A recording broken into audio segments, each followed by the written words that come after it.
L'odeur vaginale, c'est le fait de ressentir une odeur particulière qui peut être nauséabonde ou qui est une odeur inhabituelle.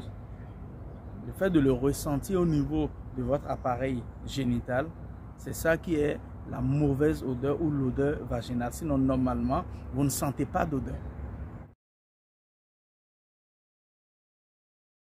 En réalité, pour parler des différents types d'odeurs, il faudrait forcément que je vous parle de l'infection.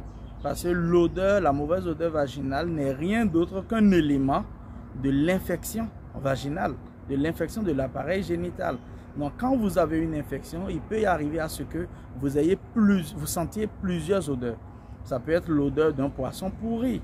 Ça peut être l'odeur, comment on appelle, l'odeur du WC, l'odeur, en tout compte fait. Vous avez une odeur qui est désagréable pour vous-même d'abord, à plus forte raison pour votre partenaire sexuel. Et c'est en fonction des odeurs que vous aurez, ça nous oriente également vers un type de germe qui peut être responsable de cette infection. Et en plus de l'odeur, même la couleur même de vos pertes blanches également nous oriente vers un germe capable d'entraîner, comment on appelle, cette mauvaise odeur que vous avez. Donc, odeur vaginale, mauvaise odeur vaginale, ça va de pair avec une infection vaginale. Il y a beaucoup de choses. Il y a beaucoup de choses. D'abord, il faut vous dire qu'il y a les germes que vous pouvez attraper, qui peuvent être responsables de cela. Il y a également des virus que vous allez vous allez contracter, qui vont également entraîner une cervicite ou une vaginite ou une vulvite qui peut également être responsable de ça.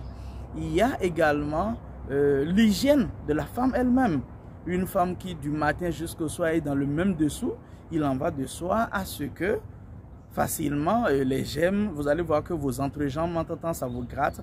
Tout ça, c'est des milieux de culture. Et rapidement, les germes vont migrer vers le vagin. Il y a également la vie sexuelle.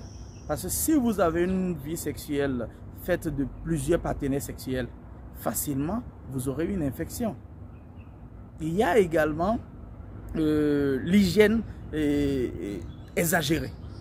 Le fait de chercher à tellement être propre, à passer tout son temps à nettoyer son vagin, trop de propreté finira par faire quoi? Fragiliser votre muqueuse vaginale qui va vous exposer maintenant à des infections fréquentes et répétées et qui donneront également cette mauvaise odeur dont nous parlons aujourd'hui. Il n'y a qu'une seule solution si vous avez une mauvaise odeur. Ce n'est pas la peine d'aller introduire n'importe quel produit traditionnel ou dans le vagin, ou bien les bains chauds pardon, que les femmes font, ou bien les secrets de femmes qu'il faut utiliser. Là n'est pas la solution. Vous avez une mauvaise odeur vaginale, vous allez consulter un médecin. C'est le médecin, à travers son examen clinique, finalement va penser à quelque chose et également va vous demander un prélèvement vaginal. Et ce prélèvement vaginal va identifier le germe et nous dire quel est le médicament nécessaire pour votre traitement. Les conseils que je peux donner aux femmes, c'est de savoir que le vagin, naturellement, il est propre. Si vous menez une bonne vie hygiénique, une bonne vie sexuelle, je pense que vous aurez rarement des infections. Et au cas où vous avez des infections, n'allez pas introduire du n'importe quoi à l'intérieur. Allez consulter un médecin, il saura quoi faire pour que vous puissiez retrouver votre santé.